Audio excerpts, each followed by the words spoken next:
बेटा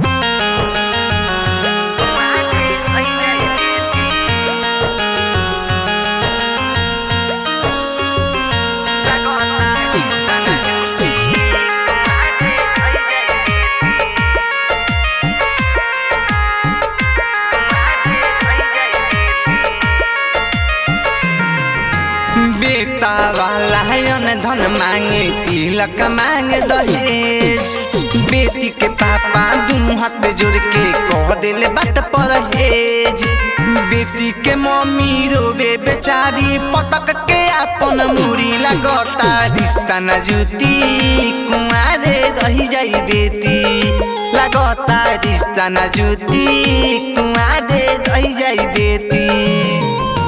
बेटा वाला धन मांगे तिलक मांगे दहेज।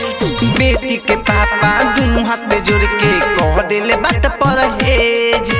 बेटी के मम्मी रोवे बेचारी पटक के अपन मुरी लगता रिश्ता न जुटी कुमारे रही जाई बेटी लगता रिश्ता न जुटी कुमारे रही जाई बेटी।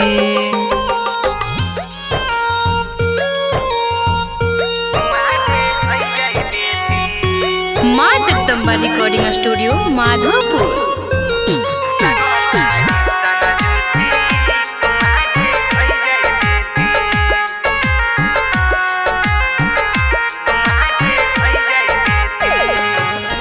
अंगना में रोवेली मैया दुआरा पर पापा गरीब। अंगना में रोवेली मैया दुआरा पर पापा गरीब। बेटी बेचारी रो के कहेले कैसन हमरो नसीब। बेटी के पापा कहे बेचारा चंदा मांगल जाई। छोटे मोटे कौनो घर में अपना बेटी के करब विदाई लगता रिश्ता न जुटी कुंवारे रही जाई बेटी लगता रिश्ता न जुटी कुंवारे रही जाई बेटी।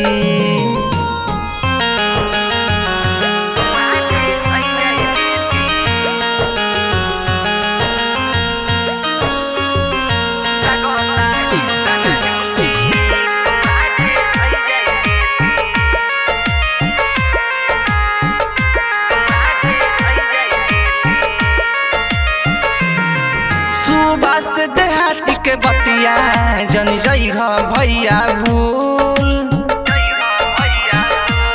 रहमान सुबास के बतिया जनी जई भैया भूल। कोयल रंजन बतिया मन में सोचिया तू जरूर। गरीबी के जग में केहू न सहारा सब केहू करे मजबूर।